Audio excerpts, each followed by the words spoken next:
Lancaster. Thea Buckwalter talking about LGBT plus people and mass incarceration and police violence.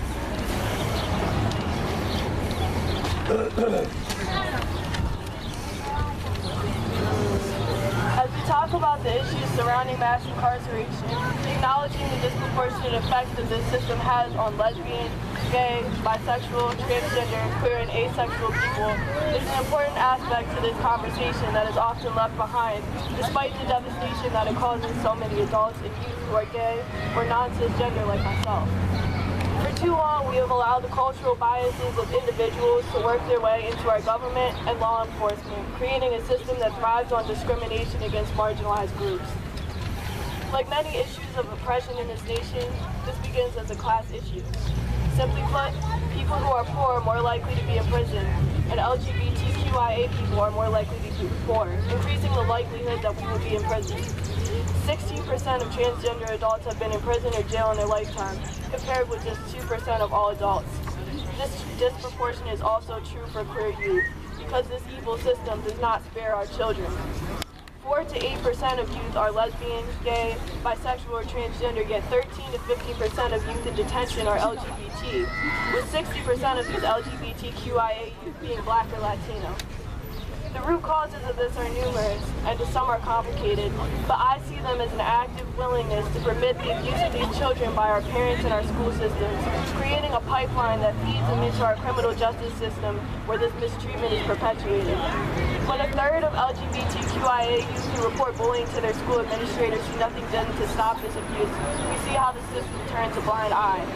When 26% of LGBTQIA youth leave home before they are 18 at some point, after being rejected by their parents, the system continues to reject them by arresting and detaining them and giving them unfair treatment. 80% of these incarcerated LGBTQIA youth report fearing for their safety. These children are charged as sex offenders, abused by staff. We have transgender youth and adults whose healthcare decisions are placed in the hands of administrators and not doctors. These children and adults are placed in prisons that don't even conform to their gender identity. This is the archaic nature of our mass incarceration system in full force. Instead of locking these children up, let's promote family intervention centers.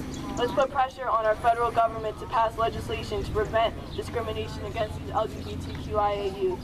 Let's destroy the pipeline from schools to prison that have sent them youth in detention centers. We will not turn a blind eye to this abuse. We need to do the job that this system refuses to do. And let these LGBTQIA prisoners know that they are seen, they are heard, and we are here. We need to let all of the prisoners here know that we see them and we hear them and we love them.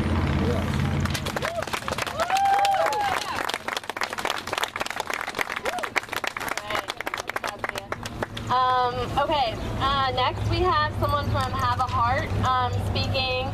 Not sure who exactly it is, but Have a Heart. Sorry. So Have a Heart is, I'll let you explain, but it's a group that organizes support for prisoners. So they've already been doing a lot of the work that we're just connecting with. So yeah. Thank you so much, Joey, for putting this together tonight. We're really happy to see. I'm very excited to see so many people that care about people in prison. Have a Heart is a group that has tries to improve conditions in the prison overall, and we've been doing that. I've been doing that for probably about 20 years now. And I can say that it is the powers that be. The reason I do this is because there was a man about 2,000 years ago that said we're supposed to visit the people in prison. We're supposed to care about the hungry. We're supposed to care about our fellow people. He was a socialist. I mean, I don't want to say, but he is actually a socialist, a person that recommended that we're supposed to look at our fellow people. So yes, we are here to say that we care about the people in prison. And right, 75% of them are not even adjudicated. They're innocent until proven guilty. At least that's what our Constitution says. But when people are put in prison, everybody automatically thinks they're guilty. I've been here for many years, visiting people in the prison system, and I can say it's really heartbreaking, the number of cases that you see, the lives that people live, the help that they really want from the community, but the community doesn't step up. So it's really great to see all of you here because you're stepping up. and we will rise up. You're right, it is it's a corporate world. It's a corporate country. But I think our communities across this country have really had enough. I see it started with Ferguson, and now it started in Baltimore. It's everywhere, and we're part of it. We're part of the solution. Together, we can really make a big change. And so I'm really glad, I'm really happy to be here, and please keep up the good work. Thanks.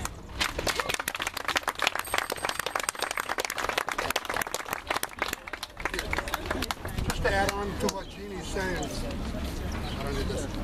We're a group called Have a Heart for persons in the criminal justice system. It's not just about this prison.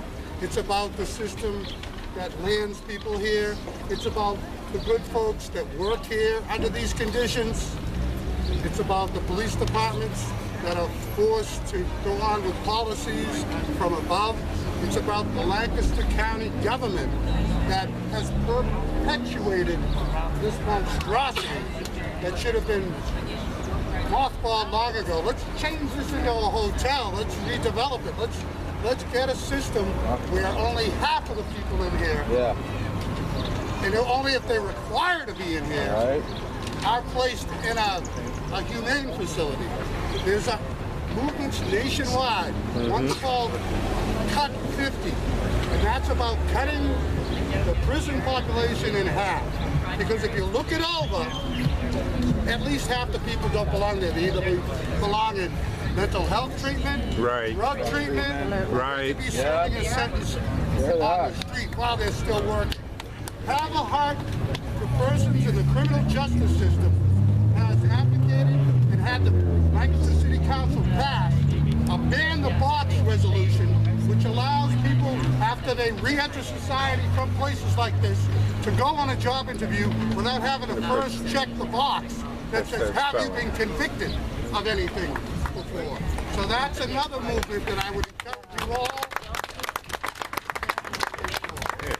You also got to vote. How many people voted last Tuesday? Oh, not last. The last election we had earlier in the month. I did. I don't see many people. So if you want to get more involved, make sure you find us on Facebook, Have a Heart for persons in the criminal justice system. You can find us on Twitter at Have a Heart Group, or you can continue this groundswell. I am so happy to see so many people here. There have been too many suicides. One suicide is too many in here. There are too many people in here. There are too many people that work in here under these conditions. So don't let this end tonight. And thank you very much.